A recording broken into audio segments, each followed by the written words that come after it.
നമസ്കാരം.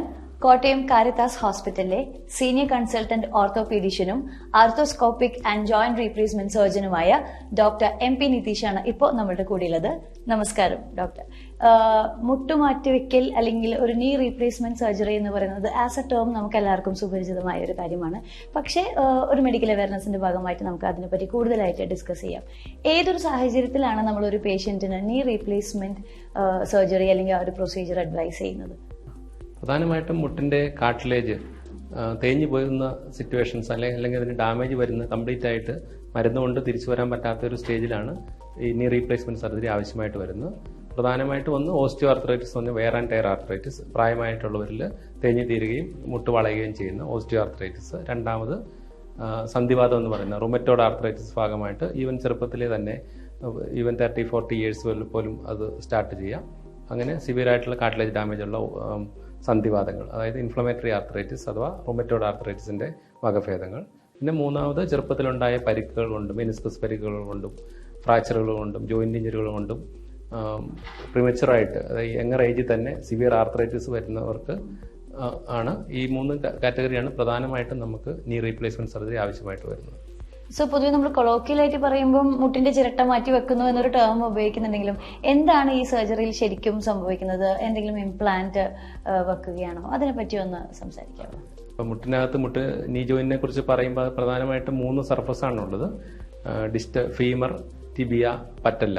മുട്ടിയിരട്ട എന്ന് പറയുന്നത് തുടയെല്ല്, കാലിന്റെ എല്ല്, ഈ 3 കൂടെ ചേരുന്ന ജോയിന്റ് ആണ്. അപ്പൊ ഇത് 3ന്റെ ഭാഗത്തും കാർട്ടിലേജ് ഉണ്ട്, അത് തേഞ്ഞു പോകുന്നതാണ്. അപ്പൊ നമ്മൾ ഏകദേശം 8 മില്ലിമീറ്റർ തൊട്ട് 9 മില്ലിമീറ്റർ വരെ കനത്തിൽ ഡാമേജ് ആയ കാർട്ടിലേജ് നമ്മൾ എടുത്ത് കളയുക ചെയ്തത്. അതിന് പ്രത്യേക ടെക്നിക്കും കണക്കുകളും വെച്ചിട്ട് ഓരോ പേഷ്യന്റ് അനുസൃതമായിട്ട് നമ്മളത് ഡാമേജ് ആയ ഭാഗം എടുത്ത് കളയുകയും അതിന് പകരം പെർമനന്റ് ആയിട്ട് ആ ബോണിലേക്ക് 3 ഏരിയയിലേക്കും, ചിലപ്പോൾ പറ്റിലയുടെ ഭാഗം ചിലപ്പോൾ ആവശ്യമായി വരാറില്ല, അല്ലെങ്കിൽ ബാക്കി 2 ഭാഗം തമ്മിൽ കാർട്ടിലേജ് മാറ്റിയിട്ട് ആർട്ടിഫിഷ്യൽ ആയിട്ടുള്ള ഇമ്പോർട്ടഡ് ആയിട്ടുള്ള ഇംപ്ലാന്റ് പെർമനന്റ് ആയിട്ട് ഫിക്സ് ചെയ്യുന്നതാണ് നീ റീപ്ലേസ്മെന്റ് സർജറി എന്ന് പറയുന്നത്.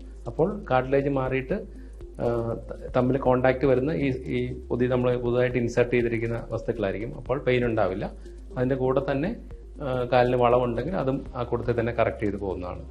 സോ നമ്മളിപ്പോൾ ഒരു പെർമനന്റ് റീപ്ലേസ്മെന്റ് എന്ന് പറയുകയാണെങ്കിലും എന്തുമാത്രമാണ് അതിന്റെ ഒരു ലോങ്ങിറ്റിവിറ്റി പറയുന്നത്? ഇപ്പം ഇത്ര വർഷം കഴിയുമ്പോൾ എന്തെങ്കിലും തരത്തിലുള്ള ഒരു പ്രൊസീജിയറോ അല്ലെങ്കിൽ റീപ്ലേസ്മെന്റോ ആവശ്യമായിട്ട് വരാറുണ്ടോ? ഇപ്പൊ എസ്പെഷ്യലി ഇപ്പൊ യങ്ങർ ഏജിലൊക്കെയാണ് റീപ്ലേസ്മെന്റ് ആവശ്യമായിട്ട് വരുന്ന ആളുകളിലാണെങ്കിൽ.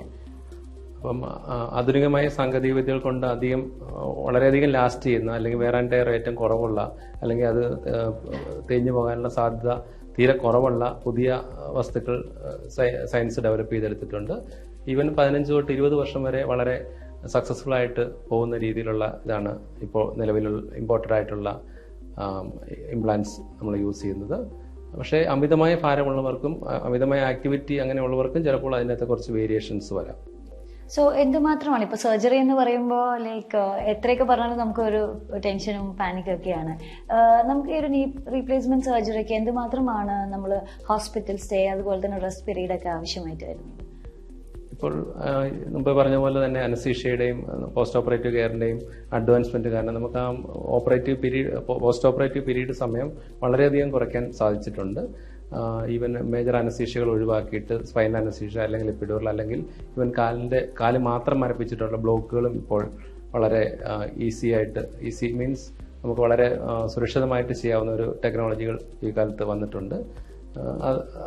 വേറെ പ്രത്യേകിച്ച് അസുഖങ്ങളൊന്നും ഇല്ലാത്ത ജനറലി ഹെൽത്തി ആയിട്ടുള്ളവർക്ക് ഈവൻ 2 ദിവസമോ 3 ദിവസം വരെ മാക്സിമം അഡ്മിഷൻ മാത്രമേ ആവശ്യമായിട്ട് വരികയുള്ളൂ. പിന്നെ കൂടുതൽ ഷുഗർ അങ്ങനെയുള്ള ബാക്കിയുള്ള അസുഖങ്ങളുണ്ടെങ്കിൽ അതിന്റെ വേരിയേഷൻസ് വന്നിട്ടുണ്ടെങ്കിൽ അത് കൺട്രോൾ ചെയ്യാൻ നമുക്ക് കൂടുതൽ ദിവസം വേണ്ടി വരും.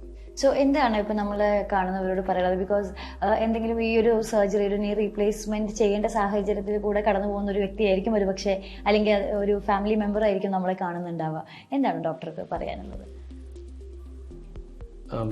നീ റീപ്ലേസ്മെന്റിനെ കുറിച്ച് ഒരുപാട് തെറ്റിദ്ധാരണകളും പേടികളും പറഞ്ഞതുപോലെ ഉള്ള ഒരു ഫീൽഡാണത്. പലപ്പോഴും നമ്മളത് ഇത് കഴിഞ്ഞ് നടക്കാൻ പറ്റുമോ, ഇത് കഴിഞ്ഞ് വേദന ഉണ്ടാകുമോ, കാല് വീണ്ടും വളഞ്ഞു പോവോ, ഇത് ലാസ്റ്റ് ചെയ്യുമോ, ഇങ്ങനെ ഒരുപാട് സംശയങ്ങൾ പലപ്പോഴും പേഷ്യൻസ് ആയിട്ട് വരുന്നവർ ചോദിക്കാറുണ്ട്. പക്ഷേ എനിക്ക് പറയാനുള്ളത് ഇപ്പോഴത്തെ കാലത്ത് വളരെ അത്യാധുനികമായ രീതികളിലാണ് അത് ചെയ്തു വരുന്നത്. അപ്പോൾ വളരെയധികം ലാസ്റ്റിങ്ങും പെയിൻ ഫ്രീയുമായിട്ടുള്ള ഒരു പ്രൊസീജിയറാണ്. സാധാരണ നമ്മളിപ്പോൾ എന്തെങ്കിലും അത്യാവശ്യം കാലൊടിഞ്ഞോ അല്ലെങ്കിൽ സിസേറിയൻ ഓപ്പറേഷൻ ആവശ്യമായി വരുന്നത് അത്രയും വരെ സിമ്പിൾ രീതിയിലേക്കാണ് ഇപ്പോൾ നീ റീപ്ലേസ്മെന്റ് എന്നുള്ളത് വന്നിരിക്കുന്നത്. അതിന്റെ അനസ്തീഷ്യ ടെക്നിക്കുകളും യൂസ് ചെയ്യുന്ന ഉപകരണങ്ങളും അനസ്തീഷ്യയുടെയും ഓപ്പറേഷൻ സമയവും പോസ്റ്റ് ഓപ്പറേറ്റീവ് റീഹാബിലിറ്റേഷൻ സമയം എല്ലാം വളരെയധികം ഡ്രാസ്റ്റിക് ആയിട്ട് കുറഞ്ഞ് വളരെ നമ്മളുടെ പേഷ്യന്റ് ഫ്രണ്ട്ലി ആയിട്ടുള്ള ഒരു സിസ്റ്റത്തിലേക്കാണ് നമ്മളിപ്പോൾ എത്തിച്ചേർന്നിട്ടുള്ളത്. Thank you so much. എന്തായാലും ഒരു വേർഡ്സ് ഓഫ് അഷ്വറൻസ് ആണ് ഡോക്ടർ തന്നിട്ടുള്ളത്. Thank you so much.